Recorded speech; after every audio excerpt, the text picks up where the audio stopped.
back to the channel. My name is Ty and this is Ty the Space. In today's video, I'll be reviewing a brand new product from Aqara, and this product actually comes with a completely different take on presence detection.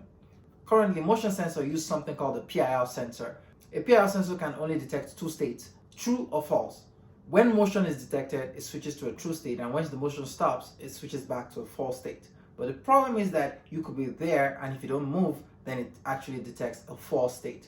This could actually mess with a bunch of automation routines. When I'm in the bathroom, the lights will go off, or when I'm in my office working and I'm still for a while, then everything will shut down.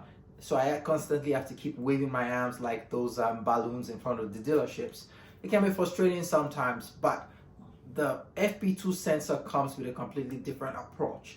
It uses something called a millimeter wave sensor. A millimeter wave sensor doesn't use a true or false state. It actually takes constant reading and compares all of the readings together to actually detect if there is a change in the state. Now, the FP2 sensor costs about 810 Canadian dollar, and I know you can actually pick up about 3 or 4 sensors at this price tag, but the FP2 sensor also comes with a ton of other features as well. For example, it includes a light sensor, although I've not been able to find any use case for this light sensor in my current setup right now. If you have any ideas on how I can use this in my smart home, or how you've been using it in your smart home, please leave it down in the comment section. I'd like to, tap from your knowledge out there, because I have not been able to come up with anything. Moving on to some of the other features now, the FP2 sensor also can cover up to a 420 square footage. I currently have this on my main floor, and it's covering both my living room, my kitchen, and my dining room. In this setup, I used to have 3 different motion sensors in this space to actually cover each of these 3 zones. But my FP2 sensor can cover all these 3 zones. Another thing with the FP2 sensor is you can actually break it up to 30 different zones within this 420 square footage. So you can have independent motion detection in each of those 30 zones. In order to set up these zones, you have to actually go to the Aqara app and go through to this zone management section. You can draw out and select the areas you want as a zone, name it, and you can even apply furniture as well. In my case, I tried to similarly replicate what I have in my living room, but I mean, not all the furnitures are currently existing within the Aqara app. Talking about integration, the Aqara FP2 sensor integrates to a lot of the other third-party ecosystem. It works natively with HomeKit and as well as Google Assistant. Now, all of the zones that you create within the Aqara app will get exposed to all of this third-party system as a sensor. So when you open up the HomeKit app or you open up the Amazon app, you see those zones you created as the motion sensor, so you can use that for automation routines. In my case, I used it to set up the floor lamp in my living room to turn on the floor lamp when my motion is detected, and the moment I leave, it turns it off and then triggers the LED strip in my kitchen as well as the overhead light in my kitchen as well. I also have it controlling the dining room light as well in my dining room, and the bulbs too. Now, these are just some simple ways I've been trying to test the automation or the use of this FP2 sensor. While the FP2 sensor seems like a fantastic idea in theory, there are a couple of issues that make this thing actually very frustrating and almost unusable in my own use case. First of all, the fact that the FP2 sensor cannot be battery powered right now, and that's understandable because this thing is constantly taking readings almost every second. So you're going to need a big battery pack to be able to keep it powered up for a long period of time. Else you're going to have to keep changing the battery almost every day. So right now you have to plug it close to a receptacle, or you have to have the wires running along the walls like in my case, and it kind of looks idiot. I don't like to have wires around my home. And the fact that this sensor has to actually have like a bird's eye view of that space means that it has to be in a spot where everybody can see it.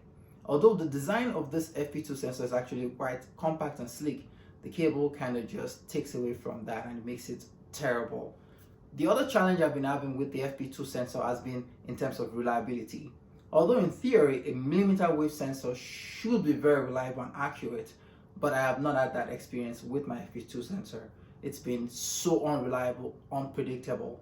Although within the app itself, there's a ton of settings that you can customize, which can also be frustrating because you're gonna basically spend almost 2 or 3 weeks tweaking this thing to actually try and find the best settings that works for my use case. Even though I've tried to read some of the descriptions of some of the settings and try to use those settings based on my scenario, I find out that that just did not work as well. You can actually tweak the sensitivity settings between low, medium, and high, and depending on how big of a space it is or how much of a movement is in that space. Aqara recommends the medium sensitivity for, like, a bedroom use case, and then the low sensitivity for more like where you have a lot of activity, like a large conference area. I've tried all three of them. It didn't make any difference to me in my own use case. It was still unreliable. Now, another feature of the Aqara FP2 sensor is the fact that it can actually detect presence of up to 5 people. This is a fantastic idea as well. So, I love it that myself and my wife can be, in our main area. She's in the kitchen, I'm in the dining room, or I'm in the living room, and we're kind of walking back and forth. And the automation should, in theory, keep all of the devices in those areas that we both are active and working. But in my testing and use case, it was not the case. It would randomly just keep going off. Sometimes it will come on, sometimes it will not even work at all. Although I find out that within the Apple HomeKit system itself, automations are not very reliable. And that's just something I've experienced with Apple HomeKit. But I did use this with HomeKit as well as Amazon's ecosystem. And I found Amazon's system more reliable with the use of the FP2 sensor. It still was just as frustrating and unreliable. But Aqara has a good track record of releasing software updates to fix a lot of the glitches within their product. The product is still brand new. It's the first version of it. So I anticipate that over the next couple of months, Aqara is going to continue to fine-tune the software of this product and make sure that it starts to work more reliably. But as of right now, I don't think I can comfortably recommend this product to anybody right now. Only if you're willing to put up with all of the frustrations and the glitches that this product currently have. In fact, it got to a point that I had guests over and I ended up having to, get a ladder and climb up the ceiling and just yank the thing off because it was just going crazy and turning things off and on randomly. This is not what I was expecting from a $110 product, but I'm pretty sure and I'm optimistic that Aqara will fix this moving down the line. But for now, I'd say if you don't want to go through the hassle and frustrations, just keep your motion sensors that are PI out for now. And maybe once they release a new software update, they fix it then.